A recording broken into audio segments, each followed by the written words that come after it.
Dans ce monde, la Lune a subi une mutation qui a fait monter la température au-dessus de 100 degrés. La surface est devenue si chaude que les centrales électriques explosèrent à cause de la chaleur.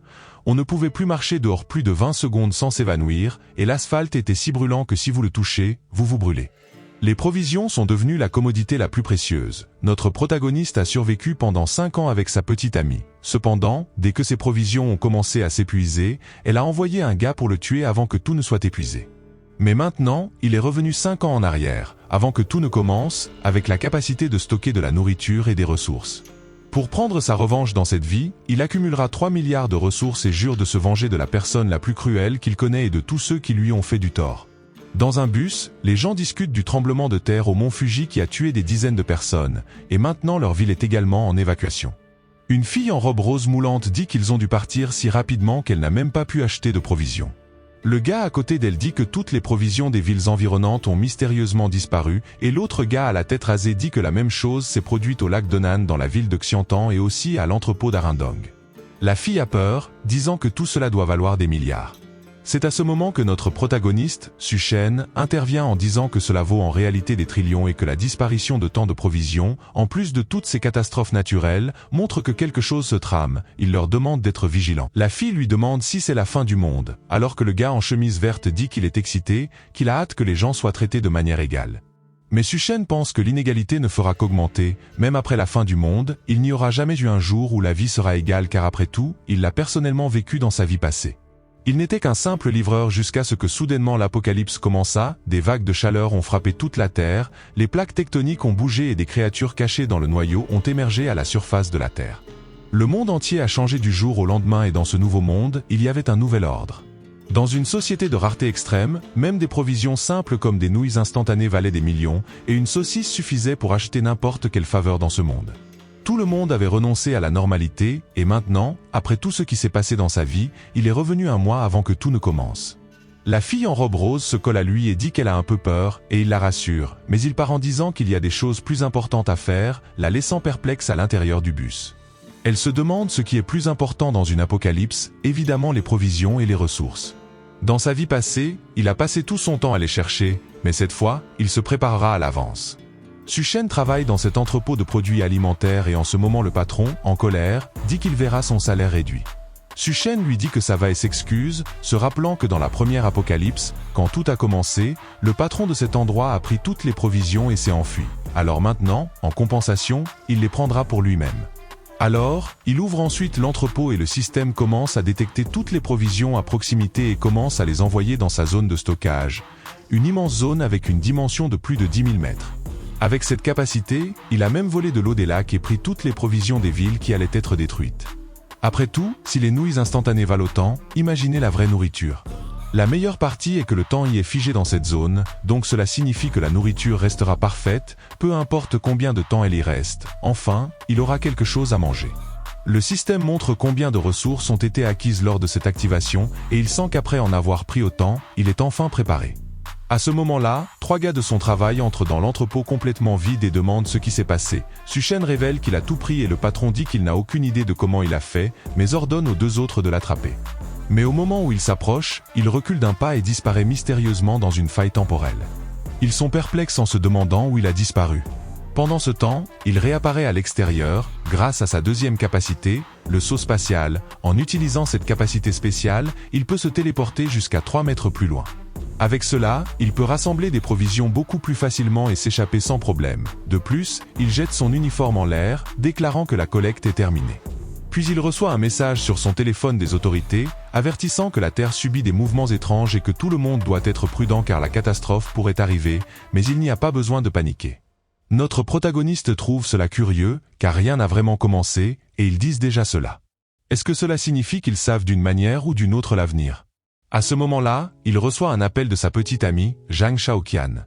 Il soupire et répond, et elle le gronde, demandant comment il a eu le culot de mettre leur maison en vente. Pense-t-il vraiment qu'elle restera avec lui s'il vend la maison ? Il doit être plus responsable en tant qu'homme parce que même si elle ne veut pas de la maison, elle est toujours une femme, et s'il veut lui prouver qu'il est un vrai homme, il doit s'occuper de la maison pour la faire se sentir en sécurité. Su-Shen demande si elle a autre chose à dire. Elle lui demande s'il a un problème de petit puceau. Elle ajoute que s'il lui remet la maison, cela lui donnera une autre chance et qu'il n'aura juste qu'à lui transférer les documents. Mais s'il ne le fait pas, il ne doit même pas penser à l'épouser. En entendant cela, Suchen raccroche sans rien dire. Il se rappelle que dans les 5 dernières années de l'Apocalypse, il sortait tous les jours pour chasser des provisions pour la nourrir, et l'a même emmenée dans une des zones sûres. Si ce n'était pas grâce à lui, elle aurait péri les premiers jours. Mais malgré cela, il se souvient d'un jour où il est rentré chez lui et a été attaqué par derrière. Tout cela parce qu'il ne ramenait pas autant de provisions et qu'il voulait savoir si elle cachait quelque chose. Après que Suchen ait été tué, ils s'amusèrent à côté de son corps, et pendant leur coquinerie, Zhang Shaoqian avertit le gars au-dessus d'elle que Suchen est mort parce qu'il était inutile et incompétent et qu'il doit prouver qu'il n'est pas si incompétent. Suchen était dévasté d'avoir fait confiance à une telle personne pendant si longtemps, mais dans cette vie, Zhang Shaoqian et ce gars nommé Ruan paieront le prix, et ils mourront dans d'atroces souffrances. La douleur qu'il a ressentie, ils la ressentiront 100 fois plus. Il se calme et se rappelle que les choses dont il a besoin maintenant ne se trouvent pas sur le marché et ne peuvent être achetées qu'avec de l'argent. Mais d'abord, il doit obtenir cet argent. Alors il appelle un gars nommé Manager Liu et dit qu'il vend sa maison à moitié prix, mais il veut l'argent maintenant. Devant l'agence immobilière, Ruan et Zhang Shaoqian l'attendent. Lorsqu'il apparaît, Zhang Shaoqian le gronde pour l'avoir fait attendre si longtemps, mais il l'ignore et passe devant elle en lui disant de s'écarter de son chemin. Ruan demande qui lui a permis de vendre la maison et que s'il fait quelque chose comme ça à nouveau, il ne verra pas le soleil demain. Mais instantanément, Suchen, qui a appris à se battre après avoir survécu, le prend par le cou et le jette au sol, disant qu'il peut faire ce qu'il veut de ses affaires, tandis que Zhang Shaoqian est effrayée par cela et essaie de l'arrêter, mais elle reçoit une gifle et tombe au sol, incrédule.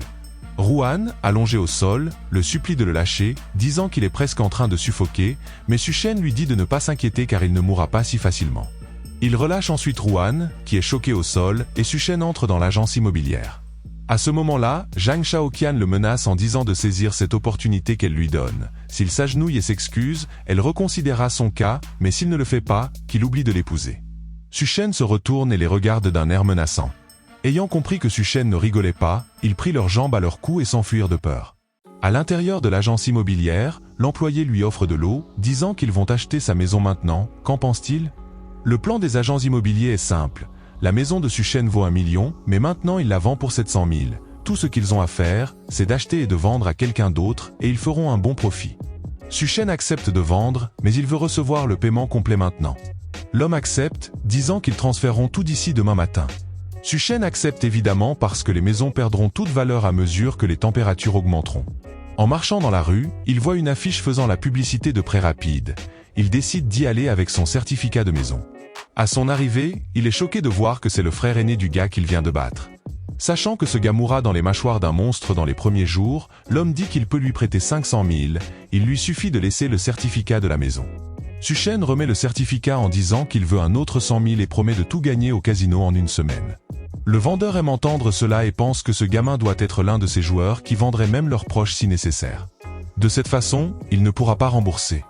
Ils garderont la maison et auront encore beaucoup de dettes. Avec cela, l'homme accepte et 600 000 sont transférés. Zhang Shaoqian et Ruan sont en colère, disant que Suchen paiera le prix fort pour ce qu'il vient de faire. Ils vont rendre visite au frère de Ruan. Au même moment, Zhang Shaoqian aperçoit Suchen qui vient juste de sortir de là. Ruan veut savoir ce que ce type faisait ici. En saisissant son coup de douleur, les deux décidèrent de le suivre. Suchen se souvient que plusieurs bâtiments s'effondreront à cause des tsunamis, mais cet hôtel dans la Green City a résisté à toutes les catastrophes jusqu'à la fin. Il sait que la suite présidentielle est bien équipée et dispose même d'une piscine. Peut-être que c'est un bon endroit à utiliser comme base pendant un certain temps. Suchen se souvient que même à la fin des temps, cet endroit continuait d'avoir de la nourriture pendant longtemps. Suchen est ensuite accueilli par l'employé Liu Xinrui, qui lui demande ce qu'elle peut faire pour lui. Suchen dit qu'il veut 1000 tables pour un banquet, la surprenant. Elle lui offre quelques options de table, pensant que ce gamin doit être le fils de quelqu'un de très riche. Suchen lui dit qu'il veut les tables qui coûtent 10 000 chacune et fera un dépôt de 500 000. Quand tout sera réglé, il paiera le reste. Liu Xinrui est quelque peu incrédule, mais dit de le suivre pour effectuer le paiement, pensant que même si ce paiement n'est peut-être pas beaucoup, quelqu'un qui dépense facilement 500 000 doit sûrement avoir plus à dépenser, alors il vaut mieux faciliter le processus. En entrant dans la salle, elle demande s'il se marie. Suchen répond par l'affirmatif, mentionnant que tout cela est pour un mariage et qu'il veut aussi la suite présidentielle. Peu de temps après, Suchen quitta l'hôtel tout heureux, il était satisfait des transactions. Il a obtenu plus de 10 millions en nourriture, dépensant 500 000 avec le dépôt initial. Et peu importe le reste, puisque lorsque l'apocalypse commencera, les blocs de glace qu'il aura vaudront des milliards. En le regardant partir, Liu Xinrui pensa que quiconque l'épouse est une fille chanceuse. À ce moment-là, Zhang Shaoqian apparaît et demande ce que cette personne faisait avec elle. L'employé demande qui elle est, et Zhang Shaoqian dit qu'elle est la petite amie de Su Shen. L'employé dit alors que son petit ami a commandé un banquet pour plus de 1000 personnes et a payé 500 000. Elle lui dit que pour avoir un petit ami comme lui, elle est vraiment chanceuse. Cependant, l'employé la regarde et pense en son fort intérieur que cette fille est au maximum un 7 sur 10, mais elle a un bon corps. Pourquoi les riches aiment-ils toujours des femmes comme ça? Zhang Shaoqian et Ruan sont choqués par cette déclaration, ils n'en reviennent pas du banquet à 10 millions d'euros. L'employé dit que c'est le cas et que peut-être elle ne s'en est pas rendu compte, mais beaucoup de gens riches font cela, ils entrent en relation et cachent tout l'argent qu'ils ont jusqu'au jour du mariage. Zhang Shaoqian commence à le croire aussi, et Ruan pense qu'il est impossible que ce loser ait tant d'argent. Cependant, l'employé montre qu'elle a reçu le transfert de 500 000. Dans la rue, Ruan demande à Zhang Shaoqian qu'il compte inviter à un banquet de 1000 personnes. Pendant ce temps, Zhang Shaoqian est maintenant confiante, disant que Ruan ne comprend vraiment rien. Elle lui explique qu'il essaie de la présenter au cercle des millionnaires qu'il connaît, c'est seulement alors qu'il révélera son identité. Cependant, Ruan veut devenir un montagnard et s'aventurer dans les montagnes, mais elle gifle sa main, pensant qu'elle doit créer autant d'opportunités que possible pour rester avec ce loser tout en s'imaginant en dame riche dans un fauteuil se faisant dorloter. Ses yeux brillent face à ce potentiel rêve, elle n'a jamais imaginé ce scénario, elle devra certainement épouser Su Shen le loser, et c'est trop beau. Pendant ce temps, Su Shen est juste en train de faire le bilan de ce qu'il a fait aujourd'hui, 700 000 pour la maison, plus 600 000 de prêt et 500 000 pour le dépôt. Et maintenant que son nom est sur le point d'être terni, prendre encore plus de prêts ne serait pas mauvais. Alors il installe toutes les applications bancaires sur son téléphone et commence à prendre encore plus de prêts. Après avoir créé plus de 80 comptes, il a réussi à obtenir encore 970 000. Maintenant, il doit acheter une cheminée, une machine à fabriquer de la glace, des blocs de glace, du charbon sans fumée et quelques autres choses qui ne sont pas disponibles sur les marchés. Avec l'argent qu'il a en possession, acheté en ligne avec une livraison rapide et facile. Ces articles sont essentiels pour survivre au froid extrême et à la chaleur qui vont survenir. Il commande alors 2000 tonnes de charbon sans fumée et appelle aussi une usine de glace pour faire une réservation. En marchant dans la rue, une fille l'appelle, c'est une amie de Zhang Shaoqian, elle lui dit que Zhang Shaoqian lui manque. Cependant, Su Shen sait que cette fille n'est pas bien intentionnée, elle a toujours mal parlé de lui à tout le monde, alors Su Shen lui demande si c'est lui ou bien sa maison qui lui manque. Lina regarde Zhang Shaoqian et dit que Su Shen doit être en train de la tester et qu'elle doit réaliser à quel point il était triste à cause de son comportement. Zhang Shaoqian se précipite vers Su Shen pour s'excuser, se sentant embarrassé, demandant s'il peut l'accompagner pour une promenade. Elle lui dit ne pas se sentir bien et lui exprime sa tristesse de s'être disputée avec lui hier, mais Su Shen l'ignore et lui dit d'aller se promener seul. Zhang Shaoqian perd son sang-froid, disant qu'il est trop arrogant, et Lina dit qu'il prend un taxi. Elles ont décidé de le suivre et de voir ce qu'il va faire. Pendant ce temps, Su Shen arrive à l'usine de glace. Le gars le reçoit, impressionné qu'il soit si jeune. Su Shen demande si les 2000 tonnes de glace comestibles sont prêtes, et le patron dit que son usine n'est pas bon marché, mais garantit une livraison extrêmement rapide. Il lui suffit de payer une petite portion et ils livreront tout. Su Shen transfère alors 100 000 et le vendeur informe que tout sera livré dans 3 jours. Le vendeur demande pourquoi Su Shen a besoin de tant de glace. Organise-t-il un événement? Si c'est le cas, ils peuvent coopérer à l'avenir et le prix sera négociable. Su Shen dit que c'est pour un événement caritatif et quitte les lieux. À ce moment-là, un autre taxi s'arrête, attirant l'attention du vendeur. Zhang Shaoqian veut savoir ce que ce gars qui vient de partir faisait ici. Elle demande car c'est son petit ami. Le vendeur est confus, il se demande si cette fille joue au détective. Il répond que Su Shen a commandé 800 000 € en glace. Les deux sont choqués, les 800 000 € en glace confirment que Su Shen est vraiment millionnaire. Lina demande s'il lui a dit ce qu'il va faire avec autant de glace. Le vendeur réfléchit et se rappelle qu'il a dit qu'il allait la donner pour une œuvre de charité. Les deux sont stupéfaites sans comprendre la raison. Dans l'un des restaurants les plus chics de la ville, notre protagoniste était en train de se débarrasser des regrets de sa vie antérieure. Dans sa vie passée, il n'a jamais rien apprécié. Quand tout a été détruit, même boire un café était un luxe. En regardant le menu, il voit que tout est assez cher et sur la dernière page, il y a quelque chose pour 17 000 € avec un point d'interrogation.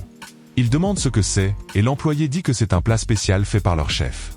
Su Shen dit que ça a l'air bien et passe commande. Il se souvient que dans sa vie passée, plusieurs créatures ont muté, certaines personnes pensaient que c'était une sorte de changement biologique, mais pour lui, c'était juste les créatures s'adaptant au nouvel environnement. À ce moment-là, une fille aux cheveux roses vient livrer sa commande. Elle est très charmante et se présente comme la chef de ce restaurant. Su Shen la reconnaît comme la chef Duanya. Pendant l'Apocalypse, elle est devenue connue comme la chef de l'enfer. Elle avait une sorte de capacité culinaire magique qui transformait les cadavres en choses comestibles, et dans un monde de rareté, personne ne pouvait résister à la tentation. Cependant, les plats faits avec des créatures mutées finissaient toujours par tuer les gens. Voyant son expression dérangeante, elle se demande s'il pense qu'une fille aussi belle qu'elle empoisonnerait sa nourriture. Puis elle lui dit que le plat qu'elle a servi s'appelle la vie à deux faces. C'est un plat de viande avec des préparations différentes de chaque côté. Suchen y goûte et dit que ça vaut vraiment les 17 000 €, tout en pensant que ce serait merveilleux de l'avoir chez lui pour cuisiner. De l'autre côté, Lina dit qu'elle a entendu dire que ce restaurant est vraiment cher et Zhang Shaoqian dit qu'elle a hâte de devenir une femme riche. Plus tard, Suchen s'est rendu dans l'un des bars les plus chers de la ville. Consommer au calme ne sera pas possible. Dès qu'il s'assoit, un groupe de filles l'entoure, demandant ce qu'il veut boire. Il commence à boire avec elle et quand il regarde sur le côté, il voit une jeune femme assise. Son ami dit qu'elle a été trahie par son petit ami et est venue ici pour s'amuser. La fille dit que son petit ami n'a même pas couché avec elle et l'a trompée avec une vieille femme. Pourquoi tous les hommes agissent-ils ainsi? Suchen dit que c'est parce que l'instinct de reproduction des hommes est ancré dans leur ADN. Soudain, elle boit son verre entier et demande si Suchen est célibataire. Il est confus, mais elle s'approche et demande s'il est intéressé. À ce moment-là, Zhang Shaoqian et Lina entrent dans le bar à sa recherche, et à une table dans le coin, elle le voit avec les 3 filles. Suchen dit à la jeune fille qu'ils peuvent monter dans une chambre, et elle semble d'accord. Les deux se précipitent alors, il semble que le désir entre eux soit fort. Zhang Shaoqian et Lina crient pour qu'ils s'arrêtent, mais les deux courent dans la chambre, entrent et ferment la porte. Il s'excuse auprès d'elle pour ces deux-là, et la fille dit timidement que c'est sa première fois. Suchen se sent gênée et lui tapote le front, disant qu'elle doit être ivre pour faire quelque chose comme ça. Il lui dit de ne pas quitter la maison pour les prochains jours et de faire des réserves de nourriture. Elle dit qu'elle comprend, puis il dit qu'une fille comme elle ne devrait pas être dans un endroit comme celui-ci. Avec cela, il ferme la porte et part, pensant que c'est dommage, mais qu'il ne pourra pas quitter le cercle des puceaux ce soir. En quittant la chambre, il remarque Zhang Shaoqian et Lina frapper à toutes les portes, mais il sort en toute discrétion. Le lendemain, il reçoit tous les camions de livraison de la glace, du charbon au banquet. Ruan est confus parmi la foule, se demandant pourquoi diable Suchen a loué un si grand entrepôt juste pour recevoir tant de choses, et maintenant même Zhang Shaoqian est confuse, se demandant ce qu'il fait. À ce moment-là, Lina fait remarquer que le banquet de l'hôtel Green City est arrivé. Il déroule les tapis et organise toutes les tables magnifiquement. Se pourrait-il que soudainement un tas de gens arrivent et qu'il déclare son amour pour elle et fasse sa demande? Zhang Shaoqian est maintenant toute arrogante, disant que même s'il propose, elle y réfléchira. Elles disent qu'elles doivent voir sa sincérité et décident d'aller lui en parler. Elle va ensuite voir Suchen et lui demande pourquoi il achète autant de choses. Suchen dit qu'il expliquera plus tard, mais peut-elle l'aider à tout organiser? Zhang Shaoqian est incrédule, pensant qu'il est un imbécile pour faire travailler une fille qui est sur le point de devenir riche. Lina dit que ça doit être une sorte de test pour voir si elle est qualifiée pour devenir une fille riche. Zhang Shaoqian change immédiatement son attitude et dit qu'elle n'est pas le type de femme faible. Elle sait comment être délicate et sait aussi travailler, et commence à porter les boîtes. Mais elle est morte de colère, disant que, dès qu'elle deviendra une femme riche, Suchen paiera. À ce moment-là, Lina vient essayer de le séduire, disant qu'elle va aider à porter les cartons. Dans son esprit, elle est sûre que quelqu'un d'aussi riche que lui n'aura pas qu'une seule femme, et tant qu'elle montre un peu ce qu'elle a à offrir, elle pourra au moins en profiter un peu. Pendant ce temps, Suchen pense qu'il ne peut pas perdre une main-d'œuvre gratuite comme ça. Après tout, avec autant de glace et de tables à installer, il aura besoin d'aide. Un certain temps passe et ils ont enfin fini de tout installer, et Zhang Shaoqian est en sueur et ses jambes tremblent. Elle dit qu'elle porte des choses depuis le matin jusqu'à maintenant. Avec une respiration saccadée, elle dit qu'une fois devenue sa femme, elle s'assurera de prendre tout son argent. Lina, assise par terre, est également épuisée, disant que ce fichu type les a vraiment fait porter ses boîtes de glace lourdes. Zhang Shaoqian dit que ce test doit cesser, il doit lui faire sa demande immédiatement et commencer la fête, où les invités vont arriver et la nourriture va se refroidir. Pendant ce temps, Suchen donne une bonne somme d'argent supplémentaire à tous les livreurs qui le remercient du fond du cœur. À ce moment-là, Zhang Shaoqian apparaît derrière et demande à Suchen s'il n'a pas quelque chose à lui dire. Ce dernier dit oui. En la dépassant, il la remercie pour son aide, mais malheureusement il n'y a pas de paiement pour eux, donc il lui demande de partir avec son ami sur le champ. Zhang Shaoqian est choqué et lui dit d'arrêter de plaisanter. Elle lui dit que les invités arrivent déjà, sans parler des 1000 tables. Pourquoi ne révèle-t-il pas simplement qu'il veut l'épouser pour qu'ils puissent avoir une bonne vie ensemble? Suchen regarde en arrière et dit que c'est impossible pour lui. Après tout, il a déjà vendu la maison et accumulé une tonne de dettes, malgré ça elle veut vraiment l'épouser? Lina, d'un ton aigu, dit que cela n'a pas de sens. Comment quelqu'un sans argent peut-il acheter autant de glace? Suchen dit qu'il fait tout cela pour aider son très riche patron qui veut réaliser un projet de charité. Zhang Shaoqian perd son sang-froid et l'attaque de colère, disant qu'il lui a menti tout ce temps. Il dit qu'il n'a rien menti du tout, tandis qu'elle tombe au sol avec un regard monstrueux, disant qu'il est juste un pauvre loser qui peut oublier de l'épouser. Su Shen dit qu'il n'est pas du tout intéressé, et elle part en colère, disant qu'il est un idiot et qu'il le regrettera. En les regardant partir en colère, Su Shen pense qu'ils le regretteront une fois que l'apocalypse commencera. Il ferme ensuite la porte de l'entrepôt pour commencer à tout stocker dans son espace. Avec cela, toutes les préparations sont enfin prêtes. De retour à l'hôtel, Zhang Shaoqian dit à Ruan qu'elle va voir le gars à qui Su Shen a emprunté de l'argent, son frère, mais Ruan la tire de côté et lui dit de ne plus prêter attention à ce loser de Su Shen, elle devrait rester avec lui pour toujours. Elle semblait d'accord avec lui, disant qu'elle attend avec impatience sa performance de ce soir.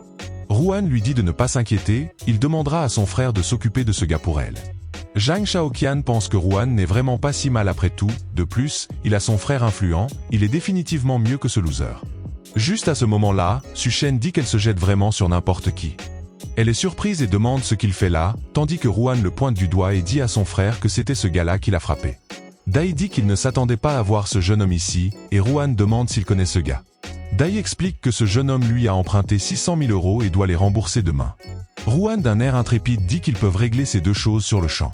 Zhang Shaoqian et son ami affichent des sourires mesquins, disant qu'elle s'est vraiment débarrassée de ce loser, surtout un qui doit autant d'argent. Su Shen, d'un air imperturbable, dit qu'il est vraiment impossible de bien manger dans cet endroit. Dai se rapproche de lui pour lui rappeler que le paiement est pour demain, et lui demande pourquoi est-il ici, dans son hôtel, agissant comme si tout allait bien. Ruan crie à son frère de ne même pas parler à ce gars car il l'a agressé. Liu apparaît, histoire de détendre l'atmosphère, et demande ce qui se passe et s'ils peuvent résoudre cela. Dai dit que si elle force ce gamin à s'agenouiller et à s'excuser, ils peuvent laisser passer pour aujourd'hui. Elle demande alors à Su Shen ce qui se passe, il dit que ce sont juste des parasites qui le dérangent. Dai frappe la table, disant qu'il était seulement calme parce que le paiement est pour demain, mais il a été coupé par un homme derrière lui. L'homme avec un bouc demande ce qui se passe et qui a laissé quelqu'un causer des problèmes ici. Su Shen et Dai reconnaissent cet homme comme Gao Qiang. Dai commence à s'excuser, demandant ce qu'il fait ici. Gao Qiang dit qu'il a des affaires importantes à régler ici, et que ce n'est pas pour lui causer des problèmes. Dai sait que cet homme est un entrepreneur mais qu'il est impliqué dans diverses activités clandestines et qu'il a beaucoup de personnes sous son commandement, donc il n'est vraiment pas bon d'aller contre lui. Avec cela, il s'excuse en disant qu'il reviendra plus tard. Su Shen reconnaît cet homme comme faisant partie des broyeurs de crânes. Pendant l'apocalypse, cet homme est devenu l'une des forces les plus puissantes, et il avait même le chef de l'enfer travaillant pour lui. Su Shen se souvient que cet hôtel était l'un des premiers endroits où certaines personnes avec des pouvoirs sont apparues, et peut-être qu'il est devenu si fort à cause de quelque chose qui se produira ici. Gao Qiang le regarde fixement tandis que Su Shen pense que quelle que soit l'opportunité qui se présente dans cet hôtel, il la saisira. Quelque temps plus tard, Gao Qiang emmène Duane à rencontrer quelqu'un nommé Monsieur Sun. Elle demande ce que ce type veut discuter avec elle. Monsieur Sun dit qu'il attendait avec impatience de rencontrer la merveilleuse mademoiselle Duane et lui sert ensuite un verre. Duane réalise qu'il y a quelque chose de suspect dans ce verre, contenant clairement une sorte de drogue, tandis que Su Shen se souvient que dans sa vie passée, il s'est caché dans le sous-sol avec Zhang Shaoqian et a à peine survécu. Il ne s'était jamais attendu à ce que dans cette vie, il la frappe et qu'elle le suive ici. Mais c'est l'occasion parfaite pour se venger. Du haut de sa suite d'hôtel, il observe la piscine où les deux frères vont se rafraîchir, disant que ce soir est étrangement chaud, mais que ça en vaut la peine puisque les filles viendront en bikini.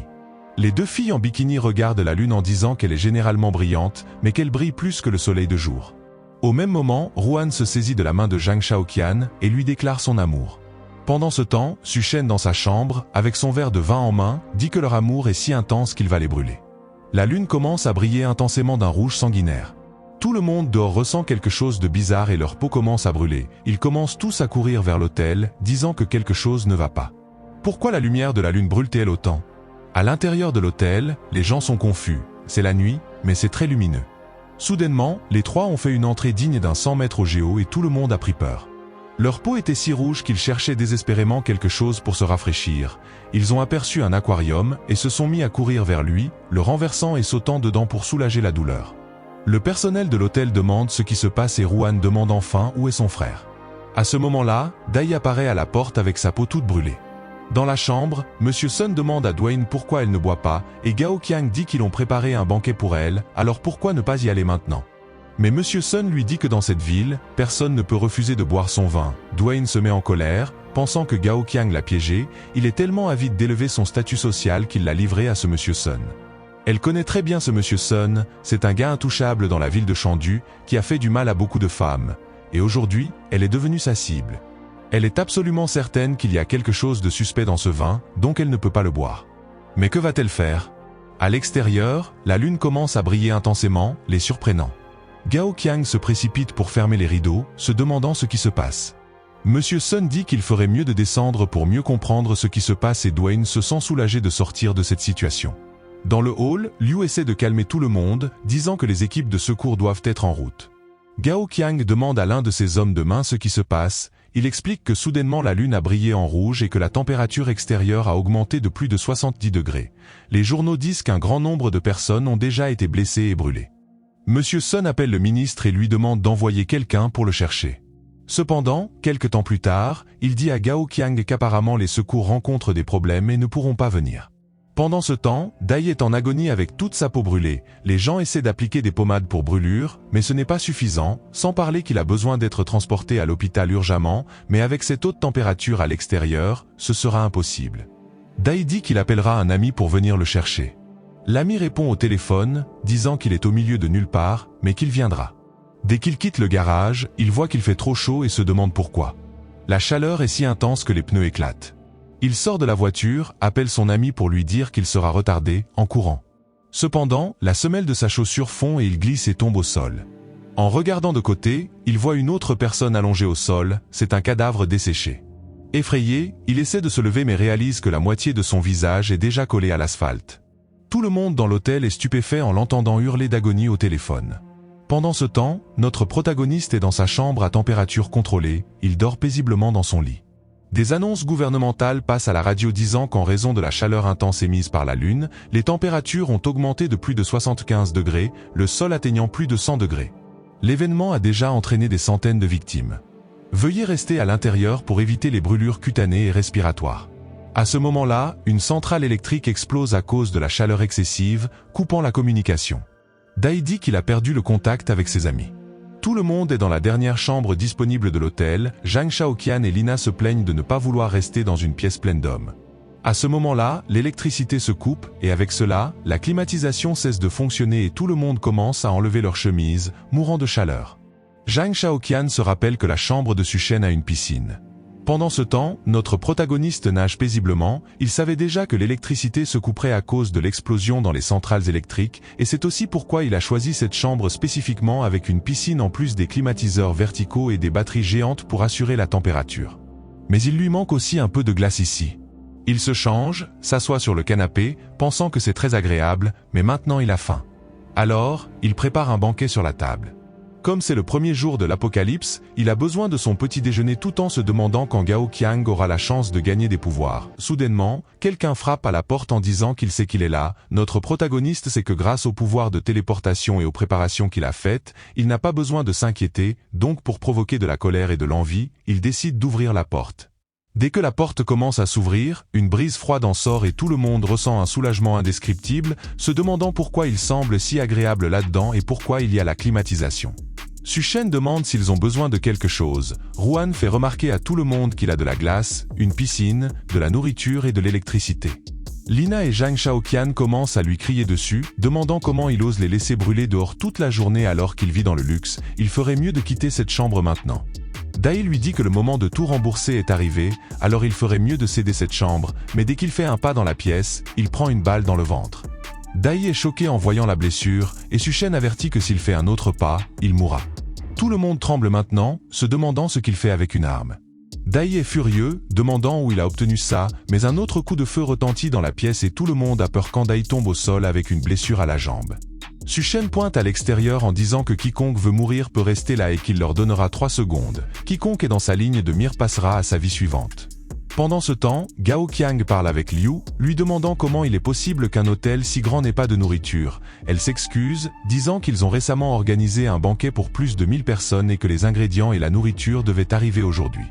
À ce moment-là, Monsieur Sun, versant de l'eau sur son corps, lui ordonne d'apporter toute l'eau et la nourriture qu'elle a immédiatement. Entre-temps, les familles commencent à s'indigner à cause de la quantité d'eau qu'ils gaspillent et une dispute se fait entendre dans le hall. Juste à ce moment-là, Dai arrive avec ses blessures et tout le monde avertit que Suchen a tiré sur lui. En voyant la blessure, Gao Qiang se demande s'il y a quelqu'un avec une arme à feu dans cet endroit. On dirait qu'il y a un dur à cuire qui vit à l'étage. Zhang Shaoqian regarde Gao Qiang et informe tout le monde que la chambre de Su Shen a de l'électricité, de la climatisation et même une piscine. Les gens l'entourent en demandant si elle ne ment pas, si elle est sûre. Zhang Shaoqian affirme qu'ils peuvent la croire, il y a même un glaçon et de la nourriture. Alors tout le monde décide d'aller dans cette chambre. Pendant ce temps, Gao Qiang envoie l'un de ses hommes de main jeter un coup d'œil aussi.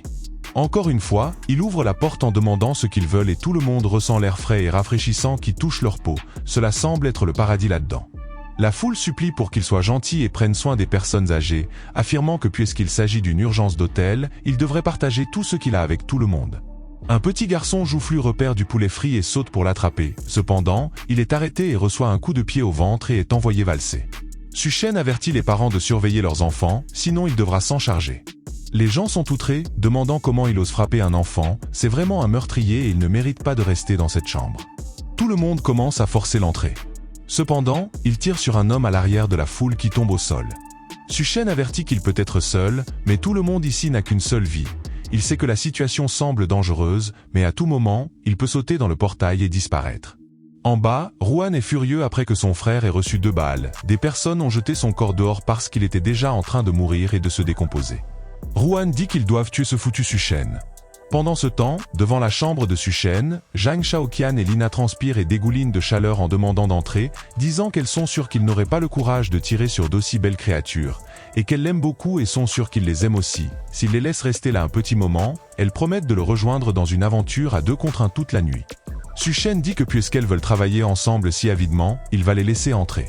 Elles sont toutes heureuses et incrédules, mais soudain, Ruan passe entre elles, les bousculant violemment, il hurle qu'il va tuer ce puceau de Su Shen. Lorsqu'il est sur le point de toucher Su Shen, il reçoit un coup au visage, ce qui le projette comme une balle de baseball et il entre en collision avec les 2 filles, et tout le monde se retrouve au sol. Les filles ont de nouveau peur d'entrer dans la chambre. Su Shen dit juste de partir d'ici. Ils partent et Su Shen dit qu'il joue juste pour l'instant, mais si quelqu'un essaie quelque chose, le robot d'artillerie lourde qu'il a installé réglera tout en quelques secondes. Après un certain temps, des chars sont vus à l'extérieur de l'hôtel et tout le monde croit que c'est l'équipe de secours. Ils sortent armés et vêtus de combinaisons de protection. En entrant dans l'hôtel, ils demandent si l'universitaire nommé Roberto est là, l'homme se présente et ils lui disent alors de mettre la combinaison d'isolation thermique et de les accompagner.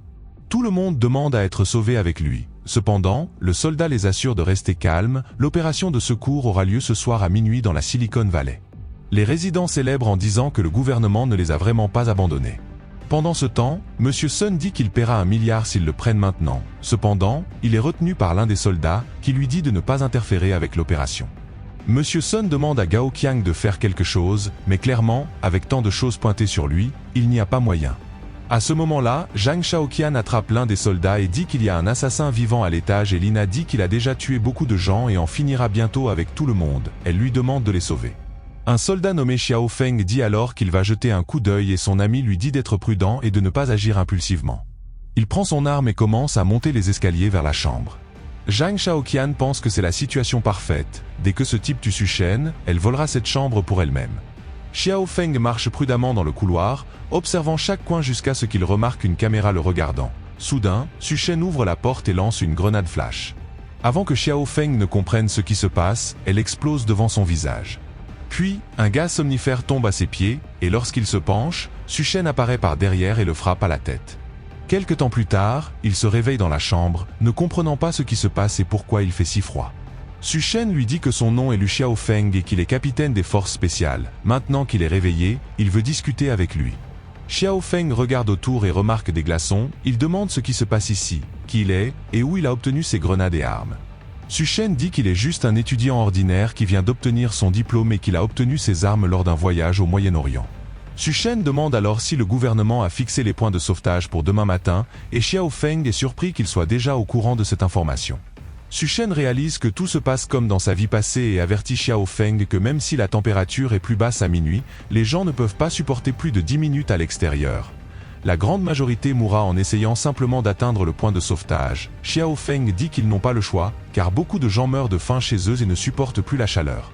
Leur seule chance est de rejoindre le point de sauvetage et comme il est difficile de modifier les véhicules, il n'y a pas de temps pour sauver tout le monde à l'intérieur. Au moins, s'ils mettent des couvertures sur leur tête, peut-être que cela peut aider. Su-Shen pose alors soudainement sa main sur son épaule et pointe l'arme sur sa tête. Xiao Feng lui demande de se calmer et dit qu'il veut seulement avertir tout le monde d'aller avec des couvertures. Su-Shen coupe alors la corde et dit qu'il est libre, car il respecte le fait qu'il sauve des vies, mais il est préférable qu'il ne revienne plus ici. Xiao Feng demande s'il n'a pas peur qu'il revienne avec d'autres personnes, mais Su-Shen lui montre qu'il n'a pas besoin d'avoir peur. Xiao Feng reconnaît immédiatement que c'est une caméra avec reconnaissance faciale et une mitrailleuse automatique. Il veut savoir où Su-Shen a obtenu cela, mais ce dernier dit qu'il l'a déjà dit, au Moyen-Orient. Maintenant, il ferait mieux de quitter la chambre parce qu'il n'a plus le temps de s'occuper de ça. Xiao Feng accepte et retourne au char. Monsieur Sun se met en colère, pensant que même le foutu soldat n'a pas pu s'occuper de ce gars. Il frappe Gao Qiang, disant qu'il ne peut vraiment rien faire. Les hommes de main de Gao Qiang demandent s'ils ne feront vraiment rien et toléreront cela. Gao Qiang explique qu'après le sauvetage de tout le monde, ils auront toujours besoin des connexions, il est dangereux d'agir maintenant. À ce moment-là, Su-Shen apparaît dans l'ombre et dit qu'en temps de chaos, il est honorable de toujours rêver au retour de l'ordre. L'homme de main de Gao Qiang se met en colère, mais Gao Qiang lui dit de se calmer et demande pourquoi Su-Shen est descendu. Su-Shen montre alors un seau de glace en disant qu'il est venu ici pour négocier. L'homme de main dit à Gao Qiang que c'est le moment de tuer ce gamin et de prendre tout ce qu'il a dans la chambre, mais Su-Shen pointe l'arme et le gars abandonne l'idée. Gao Qiang dit qu'ils devraient bien s'entendre et il leur remet la glace comestible. En la mangeant, il réalise à quel point elle est délicieuse. Gao Qiang veut maintenant aussi tuer Su-Shen pour tout prendre, mais d'abord, ils vont satisfaire ses demandes. À ce moment, Monsieur Sun lui donne un coup de pied dans le ventre, disant qu'il est un sacré menteur pour avoir caché ses glaçons et commence à le piétiner, disant que s'il cache autre chose, il mourra. Gao Qiang perd son sang-froid, et Monsieur Sun voit Dwayne assise, disant qu'elle est une fille très modeste. Tout le monde est sur le point de mourir de chaleur, et elle n'a même pas eu le courage d'enlever ses vêtements. Mais il attrape son bras, disant qu'il est fatigué de voir son attitude et qu'il a envie de faire certaines choses, donc elle ferait mieux de le suivre. Duen le gifle au visage, le traitant de salaud, mais soudain, Monsieur Sun lui déchire la chemise, disant que pour sa désobéissance, il va en profiter le premier, puis tout le monde fera ce qu'il veut. Elle tombe au sol, effrayée, et Monsieur Sun dit qu'elle transpire beaucoup et qu'il ne fait que lui rendre service. Soudain, Gao Qiang apparaît derrière lui, disant que ça suffit. Quand Monsieur Sun se retourne pour dire quelque chose, Gao Qiang lui donne un coup de poing lourd dans le cou, le brisant instantanément. Il tombe au sol, mort en étant un pervers pathétique. Gao Qiang dit que Su-Shen a raison. En effet, cet endroit est déjà en chaos et les gens comme lui doivent mourir. Ensuite, il avertit que cet endroit est maintenant sous son contrôle. Quiconque ne veut pas obéir devra aller au point de sauvetage ou mourir ici. À l'étage, Su-Shan observe, disant qu'apparemment ses paroles ont été efficaces. Gao Qiang était déjà le chef de cet endroit dans la vie passée, donc il a juste accéléré les choses. Et avec cela, les deux emmerdeurs ont déjà été éliminés. Gao Qiang commence alors à boire la glace que Su-Shen lui a donnée tandis que Zhang Shaoqian et Lina supplient pour un peu de paix, disant qu'elles feront tout ce qu'il veut. Il leur jette la glace, disant que c'est bon, elles peuvent en avoir un peu mais elles feraient mieux d'obéir à toutes ses demandes. Son homme de main demande s'ils ne vont pas au point de sauvetage et Gao Qiang dit que c'est trop loin. Il n'est pas certain qu'ils survivront. L'homme de main demande pourquoi il veut ces femmes s'il manque de ressources. Gao Qiang dit que cela fait partie du plan pour s'occuper de Su-Shen. À minuit, Zhang Shaoqian et Lina essaient de partir, se couvrant de couverture, mais l'homme de main arrive et leur enlève tout. Zhang Shaoqian demande ce qu'ils pensent faire, mais l'homme de main avertit que maintenant qu'ils ont pris la glace, ils devront rester avec lui. Pendant un moment, ceux qui ont décidé de ne pas obéir à Gao Qiang essaient de rejoindre le point de sauvetage, mais même si c'est minuit, le sol est beaucoup plus chaud qu'ils ne l'imaginaient. Ils essaient de protéger leurs pieds avec un morceau de bois, mais cela rend la marche difficile et l'un d'eux trébuche. En contact avec le sol, sa main et son visage fondent, les survivants le laissent mourir derrière. Pendant ce temps, le corps de Dai, qui brûlait au sol jusqu'à présent, se réveille avec des yeux rouges. Depuis le balcon, Su-Shen observe tout, se rappelant que dans la vie passée, il a failli mourir en faisant cette marche. Zhang Shaoqian et Lina disent qu'ils peuvent faire tout ce qu'ils veulent, mais pourquoi ne pas au moins aller dans la chambre? L'homme de main dit qu'elles sont trop timides, il n'y a pas besoin d'essayer de se cacher, mais soudain, le verre se brise et les deux gros gars brûlés viennent en courant après tout le monde. Ruan pense que ce sont des zombies et demande s'ils vont se transformer s'ils les touchent. Gao Qiang dit qu'ils doivent le découvrir, puis le saisit par le cou et le jette aux deux créatures. Le dos de Ruan brûle juste en entrant en contact avec la créature, et Su-Shen apparaît avec sa lame, disant à tout le monde de s'écarter. L'homme de main ne peut pas croire qu'il veut s'occuper de ces monstres, et Gao Qiang est impatient, pensant qu'aussitôt que Su-Shen tuera les deux monstres, ils le tueront et prendront toutes ses ressources.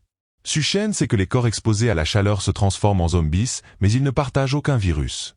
Su-Shen leur explique que ce sont plutôt des démons de la sécheresse. La différence, c'est que ces démons conservent certains souvenirs de leur vie passée. Su-Shen reste immobile et Monsieur Sun passe devant lui en se dirigeant vers Gao Qiang, car il a été tué par lui. Mais Dai a été tué par Su-Shen et l'attaque. Cependant, voyant la situation, Su-Shen est certain que Gao Qiang a une chance de développer des pouvoirs en tuant Monsieur Sun, donc il se dirige vers lui et coupe cette chance. Un cristal violet sort de son corps, une sorte de noyau qui peut faire évoluer le corps humain. Su-Shen attrape le cristal, saute en arrière et pousse le démon de sécheresse vers tout le monde. Avec cela, il monte les escaliers et leur dit de bien s'amuser.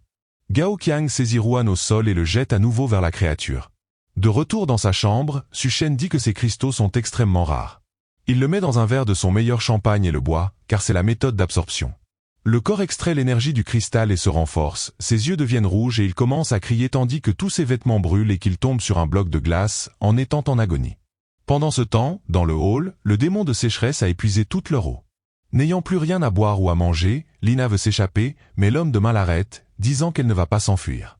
À ce moment-là, Lina propose d'utiliser Zhang Shaoqian car elle était la femme de Su-Shen, et si on la jette à sa porte, il l'ouvrira sûrement et ils pourront essayer de voler quelque chose à l'intérieur. L'homme de main trouve que c'est une excellente idée, et Zhang Shaoqian dit qu'elle aidera, mais qu'elle veut manger de la viande d'abord. L'homme de main dit qu'il n'y a pas de viande, car les réfrigérateurs sont hors service depuis des jours. Gao Qiang la regarde et demande si elle veut de la viande, alors il a une solution.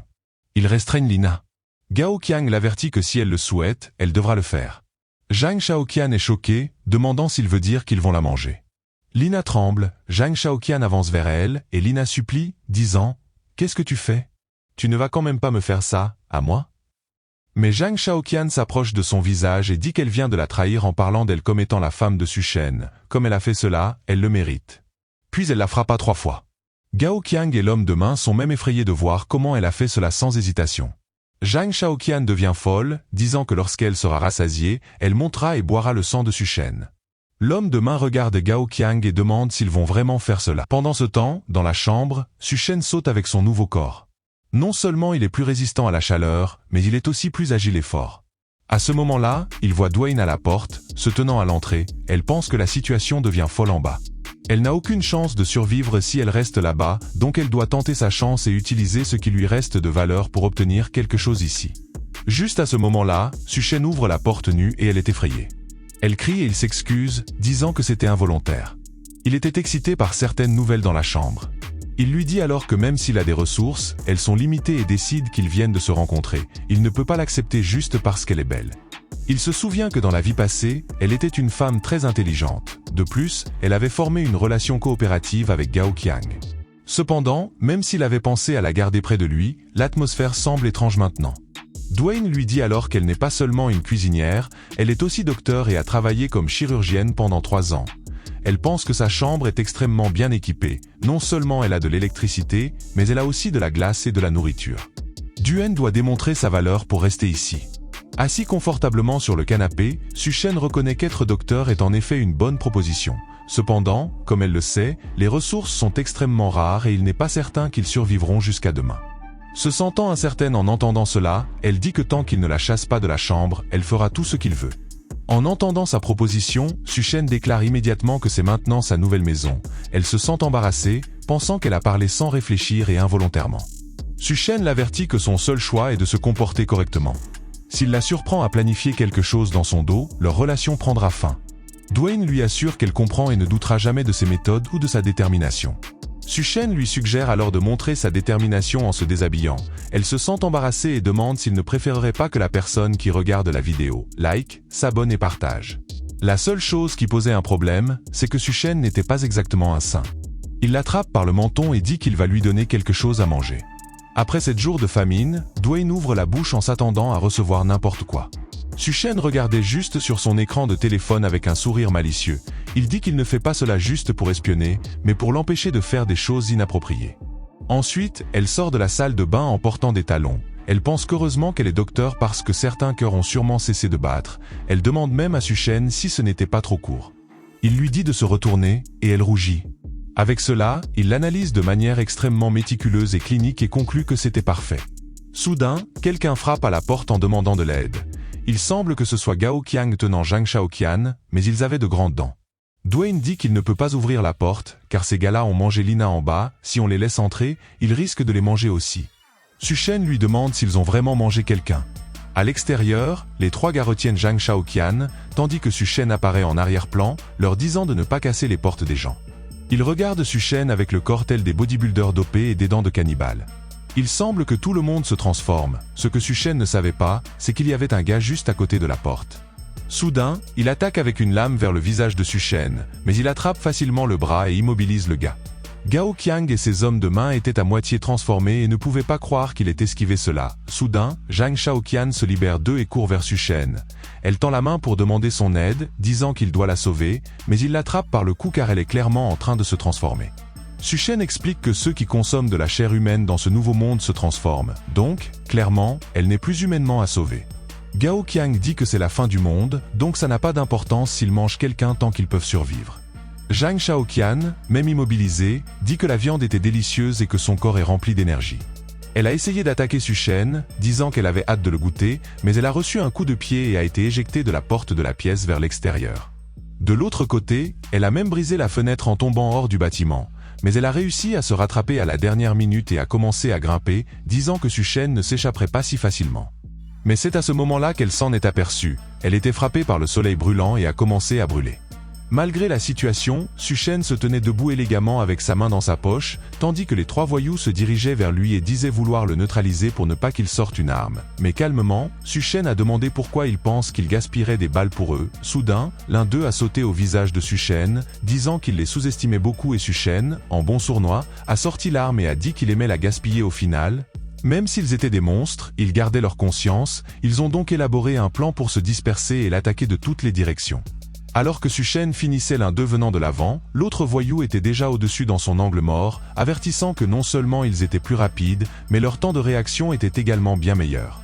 Avec un attaquant de chaque côté, l'homme de main a profité de cette occasion pour passer au-dessus de lui, l'avertissant que c'est la fin pour lui. Mais Su Shen, dans son calme stoïcien, a sauté et l'a attrapé à mi-chemin, demandant s'il avait fini de parler. Et avec cela, Su Shen frappa sa tête contre le sol. Pendant ce temps, un autre gars est venu pour le découper, mais Su Shen était un pro et l'a facilement bloqué avec un seul mouvement. Il l'a désarmé et s'est occupé des deux assaillants. Gao Qiang a profité de cette ouverture pour essayer de porter un coup de poing, mais sa nuque a également été saisie et Su Shen l'a écrasé contre le mur. Mais c'est à ce moment-là que quelque chose d'autre venait du couloir. Même Su Shen semblait être surpris par ce qu'il a vu.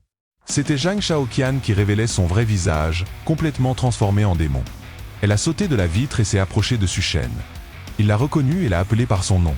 Voyant la transformation de son ex, Su Shen dit qu'elle s'était transformée trop rapidement, donc apparemment ses dépendances étaient profondes. Alors qu'il finissait Gao Qiang, il a dit qu'étant donné qu'elle n'est pas morte, il la finirait à nouveau. En entendant cela, la créature laisse échapper un cri monstrueux à l'intérieur de la pièce. Dwayne était impressionné de voir que son master a pu s'occuper de tous les zombies à lui seul, mais en voyant cette créature dans le couloir, elle savait que c'était beaucoup plus dangereux que les autres. Elle savait que si elle voulait rester à ses côtés pendant longtemps, elle ne pouvait pas être un fardeau pour lui, alors elle a appelé le nom de Su Shen, qui s'est retourné pour voir ce que c'était. Il était confus. Il semble qu'elle veut lui venir en aide dans cette bataille, mais Su Shen lui dit que la meilleure façon de l'aider c'est de se cacher. Pendant ce temps, Zhang Shaoqian faisait quelques bruits jusqu'à ce qu'elle laisse échapper un grand cri et saute vers Su Shen avec la bouche ouverte. Il était surpris et s'est retourné pour la voir venir, mais c'était trop tard et a pris un coup droit sur l'épaule en raison de cela, ce qui laissa Duen sous le choc. Cependant, Su Shen avait déjà activé son pouvoir berserker et ses griffes n'ont fait que de petites éraflures.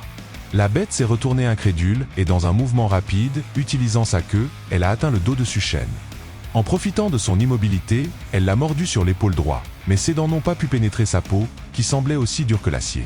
La bête ne comprenait pas ce qui venait de se passer. Su Shen lui demande si ses dents ne sont que pour la décoration, et il lui avertit que maintenant c'est à son tour. Il se saisit des deux bras de la bête, puis en utilisant un saut périlleux au-dessus du monstre, il utilise son pied pour la mettre dans une position de soumission de catch douteuse. Avec une expression de satisfaction, il lui arrache les deux bras, en effectuant un saut et en plaquant la bête sur le sol. La bête est tombée au sol dans l'agonie, et Su Shen a atterri élégamment derrière elle avec ses cure-dents dans sa main. Jetant les restes du monstre, Su Shen dit qu'il prévoyait de la faire souffrir beaucoup plus dans cet apocalypse, mais maintenant qu'elle est comme ça, elle l'a forcée à la finir aussi rapidement que possible. Mais soudain, il a remarqué quelque chose. En utilisant sa queue, Zhang Shaoqian regarde et attrape l'un des corps sur le sol. Elle ouvre sa bouche de monstre et commence à avaler le gars. Sa bouche s'étirait jusqu'au côté de sa colonne vertébrale et son corps brûlant de l'intérieur a facilement fondu la chair du gars. Les bras de la bête ont commencé à se régénérer en quelques secondes, toutes les blessures ont été guéries, et elle a fixé Suchen lui dévoilant son meilleur sourire. Même pour lui, c'était une surprise qu'elle puisse régénérer ses membres perdus comme un lézard. Dans une pièce, Dwayne était incrédule. C'était complètement contraire à la médecine. Mais étrangement, Suchen dit à Duen que c'était trop bien. Elle est confuse, ne comprenant pas de quoi il parle. Suchen célébrait le fait que ce n'était pas si facile de la tuer. Cela signifiait qu'il pouvait passer beaucoup de temps à déchirer chacun de ses membres à l'infini. Avec une vitesse digne d'Usain Bolt, il a foncé vers Zhang Shaoqian, et soudain il a attrapé son épaule. Avec des yeux rouges, Suchen lui dit qu'ils découvriront combien de fois son corps peut se régénérer. C'est ainsi qu'il arracha son bras gauche, puis il arracha l'autre bras. Après s'être amusé à couper les autres membres, Suchen était au-dessus de la bête, avec une expression diabolique. Elle est tombée au sol, battue, mais elle s'est facilement régénérée. Dès qu'elle était de retour à 100%, Suchen lui dit que le premier tour était terminé, mais elle ferait mieux de se préparer car le deuxième allait commencer. Duen observait ce massacre unilatéral, la pluie de membres étant jetée partout. Pendant que Suchen continuait à la finir, elle s'est régénérée une fois de plus et il était temps pour le troisième tour. Il a continué à retirer chacun de ses membres et la queue, et avec cela est venu le quatrième tour. Au cinquième tour, il a commencé à tester autre chose, retirer d'autres parties. Après de nombreuses expériences, Zhang Shaoqian était au sol en pleurant tandis que Suchen disait qu'il était déjà satisfait, il n'était pas un démon. Avec le peu d'humanité qui lui restait, elle a demandé pourquoi il la traitait ainsi. Suchen n'aimait pas cette question, surtout parce qu'il se souvenait très bien de ce qu'elle lui avait fait dans le passé, quand il avait tout fait pour elle et qu'elle l'avait poignardé dans le dos. Il a fini par lui marcher dessus, disant que c'était de la vengeance, c'était la fin de Zhang Shaoqian. Incrédule et effrayé par ce qu'elle voyait, Duen a demandé s'il allait bien et s'il était sain d'esprit, mais Suchen a ignoré sa question et n'a voulu savoir que si elle était prête. Au milieu de ce chaos, elle était confuse et a demandé prête pourquoi. Suchen s'est approché d'elle par derrière et a dit qu'il avait été si héroïque, maintenant ne devrait-elle pas le récompenser ?